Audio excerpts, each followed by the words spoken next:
Hi, I'm A.C.Strange and this is the Bad Movie Show, episode 4. I was trying to get some romantic horror movies for Valentine's Day, but instead I found 3 nasty little films that I'm going to borrow a tagline from one of the movies I'm going to review tonight and call them god-awful love stories. So these are really cool movies. These are all straight to DVD and they're from the last decade, so they're not too old and not too new. So first up tonight is Love Object, Lionsgate Entertainment from 2003, rated R, written and directed by Robert Parigi, starring Desmond Harrington, and he was in Ghost Ship and Wrong Turn. Love that franchise. And it also stars Melissa Sage Miller, Udo Kier from End of Days, and Rip Torn from Men in Black.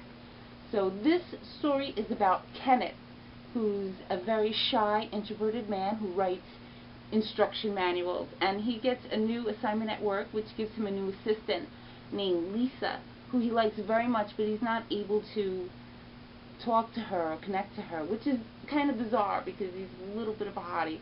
And he somehow decides to get a life-size sex doll. Actually, it was a joke played on him by some co-workers. They left like a postcard-sized business card. There you go. And it had her picture on it, and he thought it was real, and they were joking with him. Anyway, he steals that card, and he orders Nikki.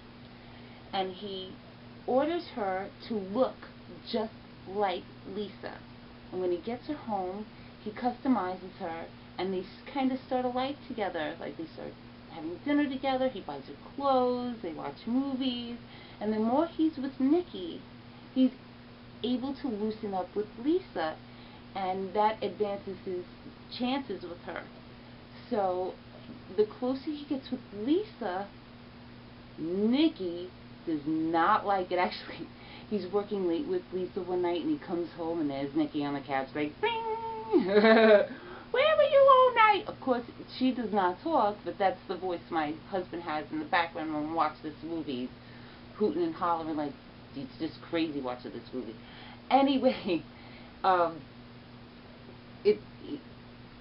Kenneth breaks it off with Nikki, to have a relationship with Lisa. And then that relationship becomes complicated, and he realizes he needs Nikki. So, this movie is demented and bizarre and gets weirder and weirder it's on. It's kind of sexy and hot, and you kind of feel weird for thinking it's sexy and hot, but it's what another movie reviewer had said, deliciously deviant. Very good for this. So I'm going to give this a 3.5 and a see it. My husband liked it a lot. He gives it a 4. So that's for Love Object. 3.5. See it. That was good. Next up, I have Suburban Nightmare, rated R, from Shakarama Cinema 2004. Written and directed by John Keyes, starring Trent Haga, I hope I got that right, and Brandy Little as Charles and Deborah Rosenblatt. This is a movie about, like, the model couple, like the loving family, and they just happen to be cannibalistic serial killers that eat their dinner guests. Sounds like a great movie to me. Actually, this movie is about marriage, and their marriage in particular, and it's the whole movie is one night, this really long argument, like the argument you would have with your spouse, or your, if you're in a marriage,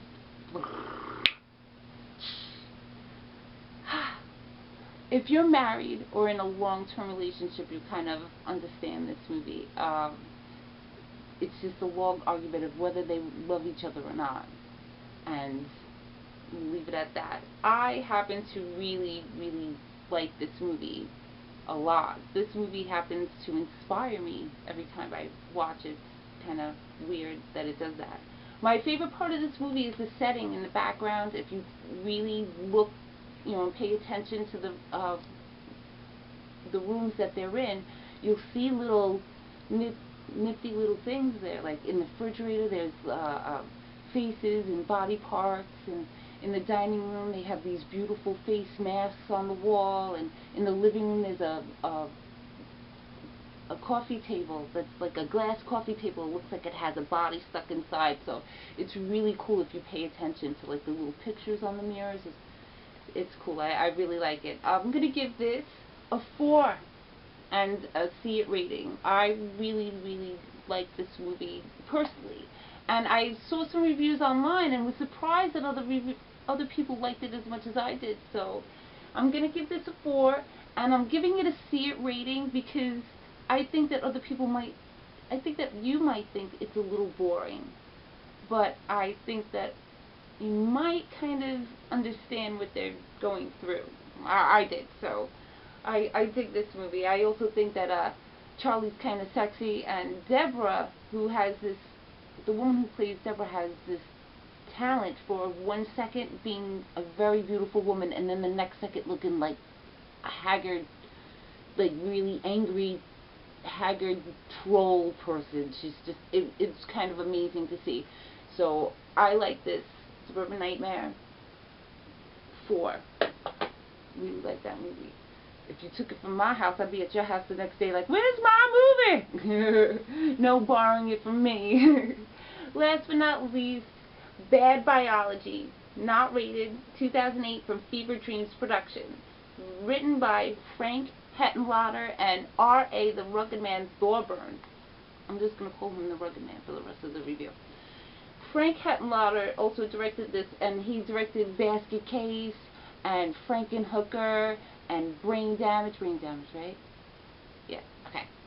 And this stars Charlie Danielson and Anthony Sneed as Jennifer and Glenn. Now, this is like two different stories that come together. So it starts off with Jennifer, who is a successful photographer, as well as what she considers the first fully evolved female equipped with 7 fully working clitorises. I'm not kidding you. And then there's Bats, or Glenn, but everybody calls him Bats because he's weird. And he has a 2-foot drug-addicted penis with a mind of its own. Makes you want to go out and buy it right now.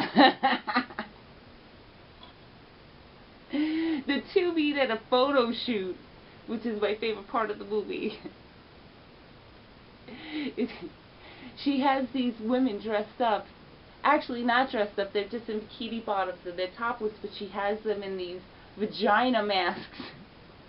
And she has these rappers like rap into them, and it gets really crazy. That scene enough is worth seeing, but it gets nuts and demented, and just one of those movies where you're sitting there going, what? What? Are you kidding me? Anyway, they meet at this photo shoot, and she kind of gets to see his 2-foot drug-addicted penis with the mind of its own, and becomes obsessed with getting together with him. And then it just gets crazier from there. The last 20 minutes is probably one of the funniest things I've ever seen. I laughed so hard that beside her. It starts off as a horror movie because she's so primal with sex that she ends up killing her lovers. So it starts off that way, but then it gets insanely bizarre and demented the further it goes.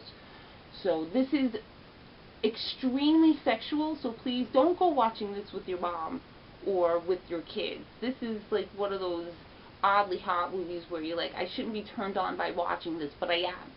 Okay, this is set in Brooklyn, New York, woohoo, where I'm born and raised, and has a really cool hip-hop soundtrack. So, you know, most horror movies have metal, and this one has hip-hop, which is pretty cool. I'm going to give this a 4 because it's just that crazy, and it has a 2-foot drug-addicted penis with a mind of its own. You can't get tired of saying that. So I'm going to give this a 4, and it definitely, everybody put it on your list, it's a definite see it rating. And I also guarantee this: when you see it, love it or hate it, like it or not, you will talk about this movie tomorrow, or the next day, or whenever.